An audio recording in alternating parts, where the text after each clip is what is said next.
Kerala agriculture യൂണിവേഴ്സിറ്റിയുടെ കീഴിലുള്ള കുറേ കോഴ്സുകളുടെ അഡ്മിഷൻ സ്റ്റാർട്ട് ചെയ്യുന്നുണ്ട്. അപ്പോൾ ഇതിൽ പ്രത്യേകം ശ്രദ്ധിക്കുക, ഈ അഡ്മിഷൻസൊക്കെ +2 മാർക്കിൻ്റെ ബേസിലാണ്.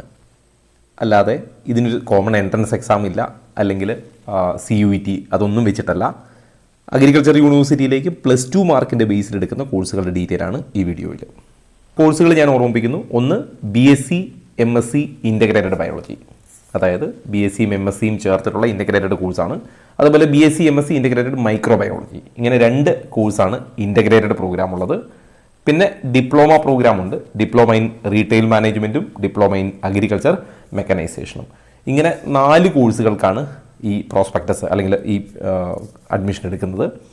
അപ്പോൾ ഈ കോഴ്സുകളുടെ ഡീറ്റെയിലും അപ്ലൈ ചെയ്യേണ്ട വിധവും കോഴ്സിൻ്റെ ഫീയും ഡ്യൂറേഷനും ഒക്കെ ഞാൻ ഈ വീഡിയോയിൽ തന്നെ പറയും, ഒന്ന് ശ്രദ്ധിച്ചേക്കുക. അപ്ലൈ ചെയ്യേണ്ട ലാസ്റ്റ് ഡേറ്റ് മെയ് 31. ഇനി അത് എക്സ്റ്റെൻഡ് ചെയ്യുകയാണെങ്കിൽ അതിൻ്റെ അപ്ഡേറ്റ് ഞാൻ കമ്മ്യൂണിറ്റിയിൽ പോസ്റ്റ് ചെയ്യാം. നിലവിൽ May 31 last date. Application fee, അതായത് രജിസ്റ്റർ ചെയ്യാൻ വേണ്ടി നിങ്ങൾ അടയ്ക്കേണ്ടത് 1000 രൂപയാണ്. ജനറൽ കാറ്റഗറി എന്ന് പറഞ്ഞാൽ SC ST അല്ലെങ്കിൽ ഫിസിക്കൽ ഡിസബിലിറ്റി, ഈ 3 കാറ്റഗറി ഒഴികെ, അത് OBC ആണെങ്കിലും ഒക്കെ 1000 തന്നെയാണ് അടയ്ക്കേണ്ടത്.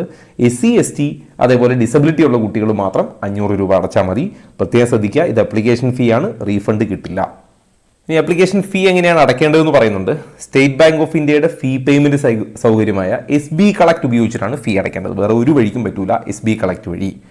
അപ്പോൾ അതിൽ ഈ അപ്ലിക്കേഷൻ പോർട്ടലിൽ നിങ്ങൾക്ക് ഇതിനായിട്ടൊരു ലിങ്ക് ഉണ്ട്. ആ ലിങ്ക് വഴി നിങ്ങൾക്ക് ഓൺലൈൻ അടച്ചാൽ നിങ്ങൾക്ക് റെസിപ്റ്റ് കിട്ടും. അപ്പോൾ SB കളക്ട് എന്ന് പറയുന്ന ഓപ്ഷൻ ഉപയോഗിച്ചിട്ടാണ് ചെയ്യേണ്ടത്. അപ്പോൾ നിങ്ങൾ അപ്ലൈ ചെയ്യുമ്പോൾ ആ ലിങ്ക് അവിടെ ഉണ്ടാവും, അത് ക്ലിക്ക് ചെയ്തിട്ട് ചെയ്യാം. അല്ലെങ്കിൽ നിങ്ങൾക്ക് സ്റ്റേറ്റ് ബാങ്ക് ഓഫ് ഇന്ത്യയുടെ ഏതെങ്കിലും ബ്രാഞ്ചിൽ പോയി SB കളക്ട് മുഖേന കിട്ടിയ ചെലാൻ സമർപ്പിച്ചിട്ട് നിങ്ങൾക്ക് അപേക്ഷാ ഫീസും അടയ്ക്കാം. അപ്പോൾ ഇതിലേതെങ്കിലും ഒരു വഴി നിങ്ങൾക്ക് ഉപയോഗിക്കാം. പക്ഷേ സ്റ്റേറ്റ് ബാങ്ക് ഓഫ് ഇന്ത്യയുടെ ബ്രാഞ്ച് വഴി അല്ലെങ്കിൽ സ്റ്റേറ്റ് ബാങ്ക് ഓഫ് ഇന്ത്യയുടെ ലിങ്ക് വഴി മാത്രമാണ് നിങ്ങൾക്കിത് അടയ്ക്കാൻ സാധിക്കുക. ഇനി അപ്ലിക്കേഷൻ ചെയ്യുന്ന വിധം എന്താണെന്ന് ചോദിച്ചാൽ സൈറ്റ് ഞാനിവിടെ കൊടുക്കുന്നുണ്ട്. www.admission.kau.in എന്നുള്ളതാണ് സൈറ്റ്. അപ്പോൾ അതിൽ പ്രോസ്പെക്ടസ് ഒക്കെ കൊടുത്തിട്ടുണ്ട്, അത് വേണമെങ്കിൽ നിങ്ങൾക്കൊന്ന് വായിച്ച് നോക്കാം. പ്രോസ്പെക്ടസിൻ്റെ മെയിൻ ഡീറ്റെയിൽസ് ഒക്കെ ഞാൻ ഇതിൽ പറയുന്നുണ്ട്. അതിലാദ്യം കാൻഡിഡേറ്റ് രജിസ്ട്രേഷനുള്ള ലിങ്ക് ക്ലിക്ക് ചെയ്യുക. അതിൽ നിങ്ങളുടെ ബേസിക് ഡീറ്റെയിൽസ് ഒക്കെ കൊടുക്കുക, പാസ്വേഡ് കൊടുക്കുക. എന്നിട്ട് നിങ്ങളുടെ റീസെൻ്റ്ലി എടുത്ത ഒരു പാസ്പോർട്ട് സൈസ് ഫോട്ടോഗ്രാഫ് അതിൽ പേസ്റ്റ് ചെയ്യുക അല്ലെങ്കിൽ അപ്ലോഡ് ചെയ്യുക. അപ്പോൾ നിങ്ങൾ ബേസിക് ഡീറ്റെയിൽസും കൊടുത്ത് പാസ്വേഡും ഒക്കെ സെറ്റ് ചെയ്ത് നിങ്ങളുടെ ഫോട്ടോഗ്രാഫ് കൂടി അപ്ലോഡ് ചെയ്ത് കഴിഞ്ഞാൽ നിങ്ങൾക്ക് ഒരു രജിസ്റ്റർ നമ്പർ കിട്ടും. ആ രജിസ്റ്റർ നമ്പർ നിങ്ങൾ എവിടെയെങ്കിലും ഒന്ന് എഴുതി സൂക്ഷിക്കുക. KUയിൽ തുടങ്ങുന്ന ഒരു രജിസ്ട്രേഷൻ നമ്പർ ആയിരിക്കും, അത് നിങ്ങൾ എവിടെയെങ്കിലും എഴുതി വയ്ക്കുക. എന്നിട്ട് പിന്നെ നിങ്ങൾ എന്ത് ചെയ്യണം, കാൻഡിഡേറ്റ് ലോഗിൻ ചെയ്യുക. അപ്പോൾ ഓൾറെഡി ഇത് ചെയ്ത് കഴിഞ്ഞാൽ പിന്നെ നേരെ വന്നിട്ട് നിങ്ങൾ കാൻഡിഡേറ്റ് ലോഗിൻ എന്നുള്ള ലിങ്ക് ഉപയോഗിച്ച് നിങ്ങളുടെ രജിസ്റ്റർ നമ്പരും, അതായത് തൊട്ട് മുമ്പ് നിങ്ങൾക്ക് കിട്ടിയ രജിസ്ട്രേഷൻ നമ്പറും പാസ്വേഡും ഉപയോഗിച്ച് ലോഗിൻ ചെയ്യുക. ബാക്കിയുള്ള എല്ലാ ഡീറ്റെയിൽസും കൊടുക്കുക, വിദ്യാഭ്യാസ യോഗ്യത അങ്ങനെയുള്ള എല്ലാ സാധനവും കൊടുക്കുക. എന്നിട്ട് SB കളക്ട് ഉപയോഗിച്ച് ഓൺലൈൻ വഴി ഫീസ് അടയ്ക്കുക. മൂന്നാമത്തെ സ്റ്റെപ്പ് എന്താണെന്ന് ചോദിച്ചു കഴിഞ്ഞാൽ നിങ്ങളുടെ ഡോക്യുമെൻറ്റുകൾ അപ്ലോഡ് ചെയ്യണം. ഏതൊക്കെ ഡോക്യുമെൻ്റ് ആണെന്ന് വെച്ചാൽ print out of receipt of online application of fee payment, fee pay ചെയ്തതിൻ്റെ ഡീറ്റെയിൽ അപ്ലോഡ് ചെയ്യണം. ഇനി SSLC ബുക്ക് അല്ലെങ്കിൽ ബർത്ത് സർട്ടിഫിക്കറ്റ്, എന്തിനാണ്, നിങ്ങളുടെ ഏജ് പ്രൂവ് ചെയ്യാനുള്ള ഡോക്യുമെൻ്റ് സബ്മിറ്റ് ചെയ്യുക. +2ൻ്റെ മാർക്ക് ലിസ്റ്റ് സബ്മിറ്റ് ചെയ്യുക. ഇനി റിസർവേഷനുള്ള കുട്ടികളാണെങ്കിൽ കമ്മ്യൂണിറ്റി സർട്ടിഫിക്കറ്റ് അല്ലെങ്കിൽ NCL സർട്ടിഫിക്കറ്റ് അല്ലെങ്കിൽ ഇക്കണോമിക്കലി വീക്ക് സെഷൻ EWS ഉണ്ടെങ്കിൽ അതിൻ്റെ സർട്ടിഫിക്കറ്റ്, അങ്ങനെയുള്ള വാലിഡ് സർട്ടിഫിക്കറ്റുകൾ. ഇത് നിങ്ങൾ കീമിന് ഉപയോഗിച്ച അതേ സർട്ടിഫിക്കറ്റ്, അതായത് സ്റ്റേറ്റ് എഡ്യൂക്കേഷണൽ പർപ്പസിൽ കിട്ടിയ NCLലും അല്ലെങ്കിൽ കീമിന് വേണ്ടി നിങ്ങൾ കൊടുത്ത കമ്മ്യൂണിറ്റി സർട്ടിഫിക്കറ്റും ഒക്കെ ഉപയോഗിക്കാം. സെയിം തന്നെ, വാലിഡ് ആയാൽ മതി, അത് ഉപയോഗിക്കാം. ഇനി ഡിസബിലിറ്റി ഉള്ള കുട്ടികളാണെങ്കിൽ ഡിസബിലിറ്റി സർട്ടിഫിക്കറ്റും അപ്ലോഡ് ചെയ്യണം.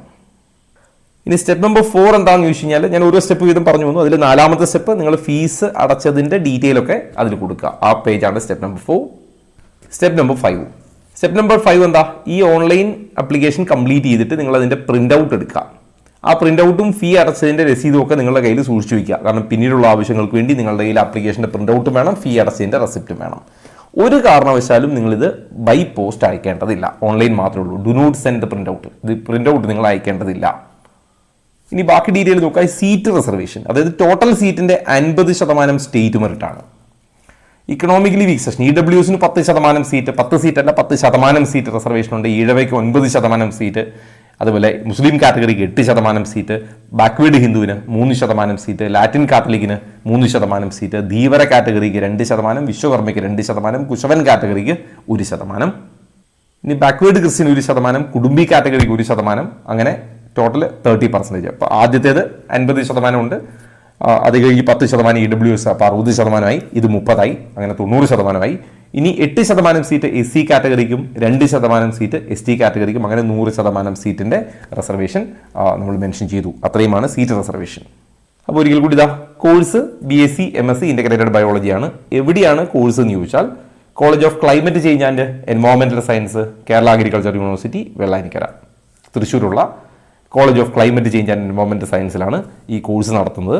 ആകെ സീറ്റ് 30 സീറ്റാണ്. ആ 30 സീറ്റ് ഉള്ളതിൽ 10 സീറ്റ് NRI കാൻഡിഡേറ്റിന് റിസർവേഷനാണ്. അപ്പോൾ 30 സീറ്റിൽ 10 സീറ്റ് NRI അല്ലെങ്കിൽ ഇൻ്റർനാഷണൽ കാൻഡിഡേറ്റ്സിനുള്ള റിസർവ്ഡ് സീറ്റാണ്. 5 വർഷത്തെ കോഴ്സാണ്, 10 സെമസ്റ്റർ ആയിട്ടാണ്. ഓരോ വർഷവും 2 സെമസ്റ്റർ വീതം 5 വർഷം കൊണ്ട് 10 സെമസ്റ്ററിൻ്റെ പ്രോഗ്രാമാണ്. അതിൻ്റെ എലിജിബിലിറ്റി നോക്കുക. +2 അല്ലെങ്കിൽ ഹയർ സെക്കൻഡറി അല്ലെങ്കിൽ VHSC പോലുള്ള കോഴ്സുകളിൽ ഫിസിക്സ്, കെമിസ്ട്രി, ബയോളജി അല്ലെങ്കിൽ physics, chemistry, maths. Physics, chemistry നിർബന്ധമാണ്, ബയോളജി അല്ലെങ്കിൽ മാത്സ് എടുക്കുക. ഇതിൽ 50% മാർക്കോടുകൂടി +2 പാസ്സായിരിക്കണം. ജോയിനിങ് ഫീസ് അഥവാ അഡ്മിഷൻ ഫീസ് 10,000 രൂപയാണ്. കോഷൻ ഡെപ്പോസിറ്റ് 50,000 രൂപയാണ്. ഇത് ഒരു വർഷം അടച്ചാൽ മതി, ഇതും ഒരു പ്രാവശ്യം അടച്ചാൽ മതി. ഇതിൽ ഈ 50,000 രൂപ നിങ്ങൾക്ക് റിട്ടേൺ കിട്ടും, കോഴ്സ് കഴിയുമ്പോൾ റിട്ടേൺ കിട്ടും. ഇനി ഒരു സെമസ്റ്ററിൻ്റെ ട്യൂഷൻ ഫീ നോക്കുക, 40,000 രൂപയാണ്. അപ്പോൾ ആലോചിക്കുക, 40,000 ഒരു സെമസ്റ്ററിനാണ്. ഇങ്ങനെ 10 സെമസ്റ്റർ ഉണ്ടാവും. അപ്പോൾ ഞാൻ പറഞ്ഞു 40,000 രൂപയാണ് ഒരു സെമസ്റ്ററിൻ്റെ ഫീ, അങ്ങനെ 10 സെമസ്റ്ററാണ്. ഇത് ജനറൽ കാറ്റഗറിയിൽ വരുന്ന അല്ലെങ്കിൽ നോർമൽ സീറ്റുകളുടെ മാത്രം, സ്റ്റേറ്റ് സീറ്റുകളുടെ മാത്രമാണ് പറഞ്ഞത്. ഇതിപ്പോൾ NRI സീറ്റിൻ്റെതല്ല.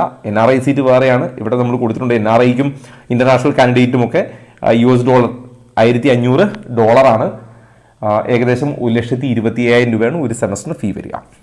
സെക്കൻഡറി മാർക്കിൻ്റെ ബേസിലാണ്, വേറെ എക്സാം ഒന്നുമില്ല. ഇനി രണ്ടാമത്തെ കോഴ്സാണ് BSc MSc ഇൻ്റഗ്രേറ്റഡ് മൈക്രോബയോളജി. ഈ മൈക്രോബയോളജി നടത്തുന്ന ക്യാമ്പസും അത് തന്നെയാണ് college of climate change and environmental science, Vellanikkara.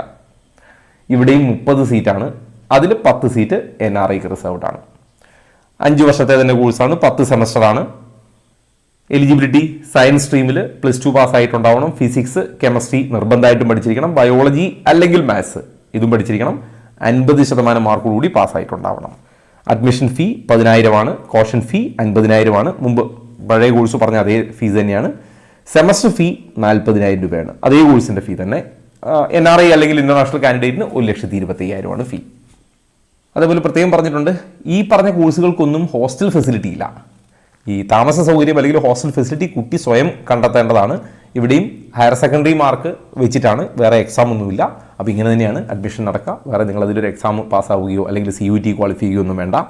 അപ്പോൾ അഗ്രികൾച്ചർ യൂണിവേഴ്സിറ്റിയുടെ കീഴിലുള്ള ആ കോഴ്സുകളുടെ ഒരു ഡീറ്റെയിൽ ഞാൻ പറഞ്ഞിട്ടുണ്ട്. ഇനി ഇതുമായിട്ട് ബന്ധപ്പെട്ട് മറ്റ് അപ്ഡേറ്റുകൾ വരികയാണെങ്കിൽ ഞാൻ കമ്മ്യൂണിറ്റിയിൽ പോസ്റ്റ് ചെയ്യാം. അപ്പോൾ ഈ ഫീസൊക്കെ നോക്കി, സീറ്റൊക്കെ നോക്കി നിങ്ങൾക്ക് താല്പര്യമുള്ള കോഴ്സാണെങ്കിൽ നിങ്ങൾക്ക് അപ്ലൈ ചെയ്യാം. അപ്ലൈ ചെയ്യേണ്ട വിധവും ഞാൻ ആ വീഡിയോയുടെ തുടക്കത്തിൽ തന്നെ പറഞ്ഞിട്ടുണ്ട്. ഇനി ബാക്കിയുള്ള അപ്ഡേറ്റുകൾ കമ്മ്യൂണിറ്റിയിൽ പോസ്റ്റ് ചെയ്യാം. കമ്മ്യൂണിറ്റിയുടെ ലിങ്ക് കമൻറ്റ് ബോക്സിൽ പിൻ ചെയ്തിട്ടുണ്ട്. എൻട്രൻസ് സംബന്ധമായ വാർത്തകളും അപ്ഡേഷനുകളും ഏറ്റവും വേഗം ആധികാരികമായി അറിയാൻ സബ്സ്ക്രൈബ് ചെയ്യുക, ബെൽ ഐക്കൺ അമർത്തുക. ഈ വീഡിയോ മറ്റു സുഹൃത്തുക്കളിലേക്കും ഷെയർ ചെയ്ത് നൽകുക.